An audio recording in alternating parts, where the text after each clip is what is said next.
Hello, my name is Ilya. I am from Moscow, Russia.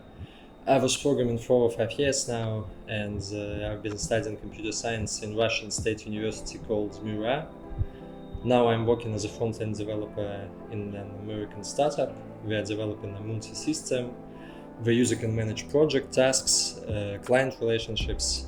So I'm making interfaces here, I'm communicating with the clients, and developing all the API logic here.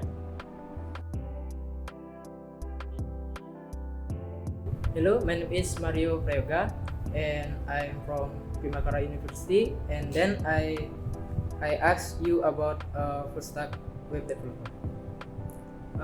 The question first: what actually do you ask a full stack developer? Okay, so I'm developing not only front-end logic but also back-end logic in our application. I'm making architecture of the databases. I'm making roads, so front-end application can get data from the backend, and then I'll display it on the front-end. So there is a beautiful interface, so clients can communicate with it. Okay, the second question: how is your role different from other developers who only work on one part of development? Okay, so usually people are working only on front end or only on back end. So they can develop only client interfaces or only database and backend logic. And I'm doing the first and the second simultaneously. So I can manage tasks, which includes all the logic from the backend to the front end myself without any other people. The next question: what main parts of a website or app do you work on? So we have a lot of different modules. So there is, I guess, no specific functionality which I'm working on. It's always like a new project, a new task. We are testing hypothesis whether clients would like it or not, whether they would pay it or not. So it's always different. Okay, last question: how did you learn to handle both front end and back end tasks? I'm sorry, could you repeat the question, please? Okay. Once again. How did you learn to handle both front end and back end tasks? Yeah, okay, I get you. So I guess I was specifically learning front end myself and a little bit in the university, and backend it was just necessary. So it's also like a self-learning thing. And I believe there is no such thing as someone can teach you how to program really well. So it's always a huge part. So self-improvement is a huge part. You need to learn maybe not everything, but a huge part of it yourself. Okay, my name is Igustinho Aeslante. I'm from Primakara University. I have 4 questions for you. Then first question: what the hardest part of your job? I would say it's communication with the clients, I guess, because sometimes it's really hard to understand what clients really want, and you need to imagine things yourself and make sure it's so you make things which are suitable for them, although they can't formulate it really well. So there is not some kinds of appropriate technical task for you to make. You need to imagine a lot of things yourself. I guess that's the hardest thing. Okay, next question: what tools do you use daily for building website or apps? I mainly use VS Code, Visual Studio Code, and a web browser. Maybe some other tools like a terminal. I use Postico and Postgres PJ admin, I would say, to manage databases. But mainly it's just VS Code and a lot of different plugins inside it. question. Can you briefly explain front end versus back end? So yeah, as I've mentioned earlier, front end is what's a client, like a real person, which uses your FC, and backend is where all the data and sensitive logic stored. I would call it this. Yeah. Okay, last question. How do you choose the right tools or language for a project? So we're not choosing the language quite often because we have an established stack. Let's say it's TypeScript and React, and we're just using it. So we are choosing tools to fit the language, not the language to fit the tools. And tools, they just come in naturally. So you have a problem and you need something to solve this problem.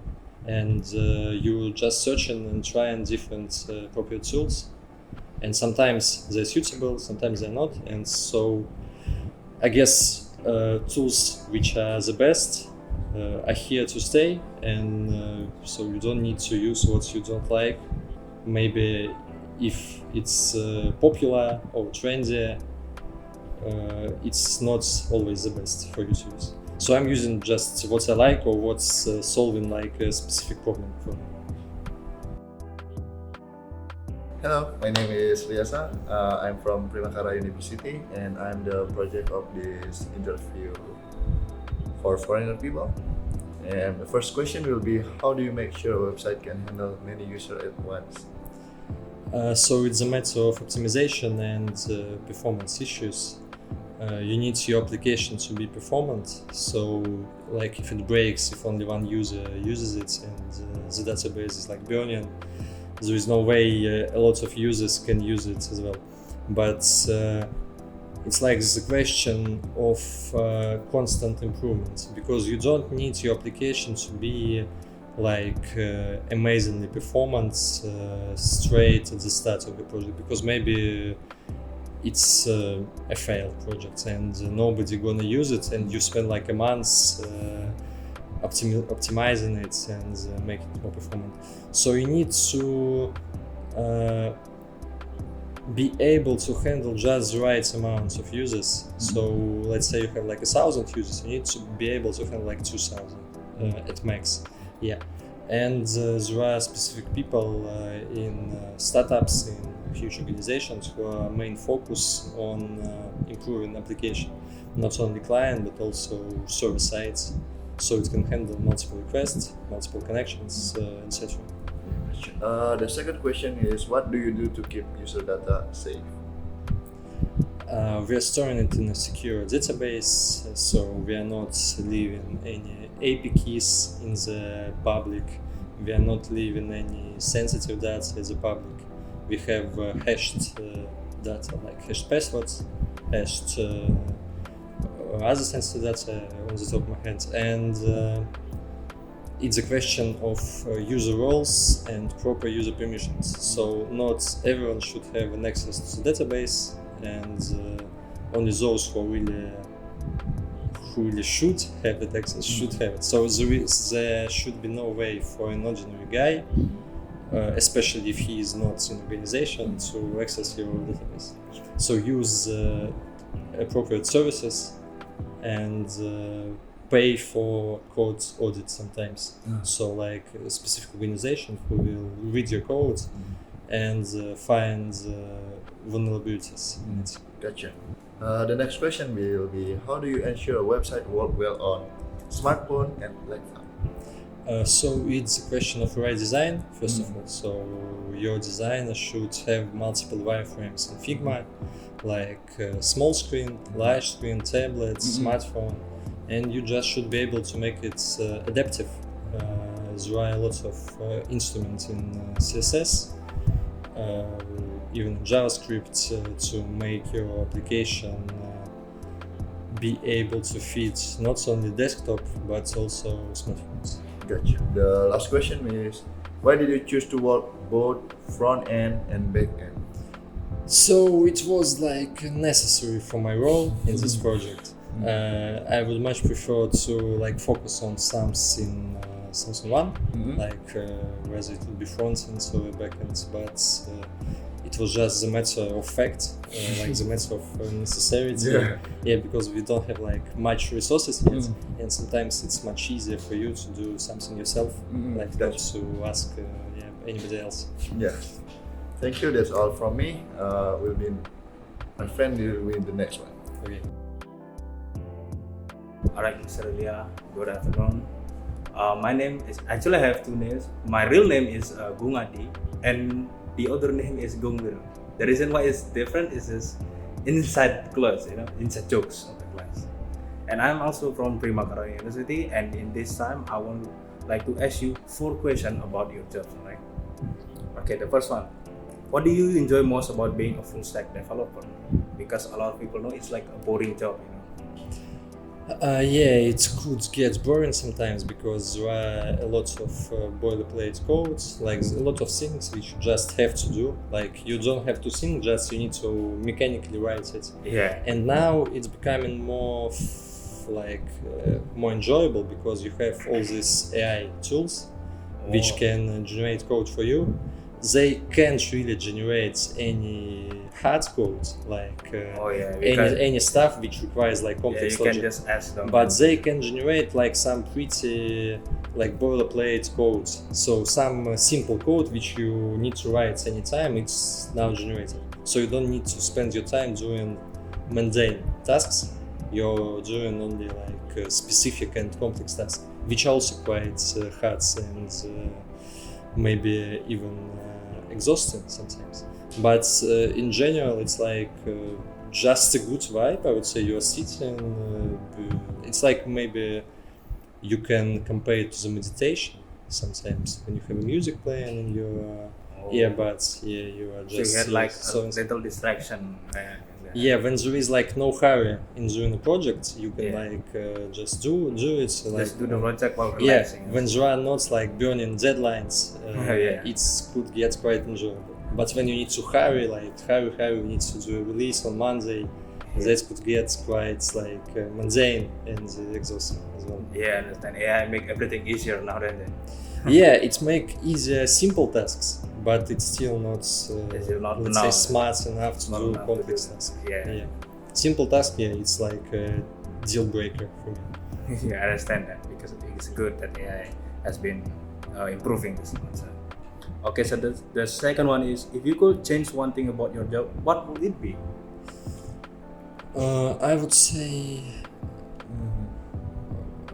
one thing about my job. So it's quite hard. Maybe just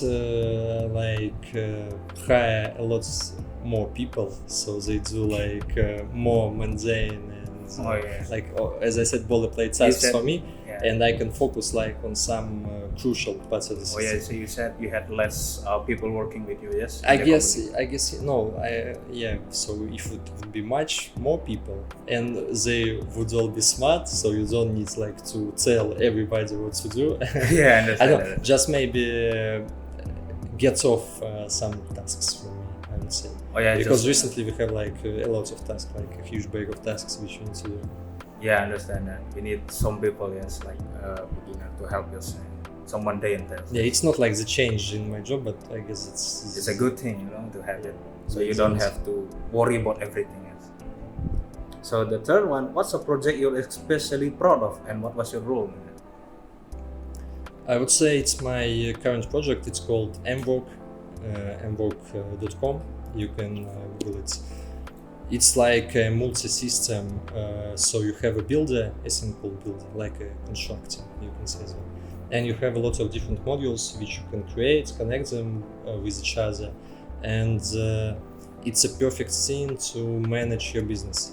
So you can see all your clients here, you can have chat with them here, you can email them, make some automations, manage tasks, projects. So it's a little bit so Grab, yes? Grab, Gojek.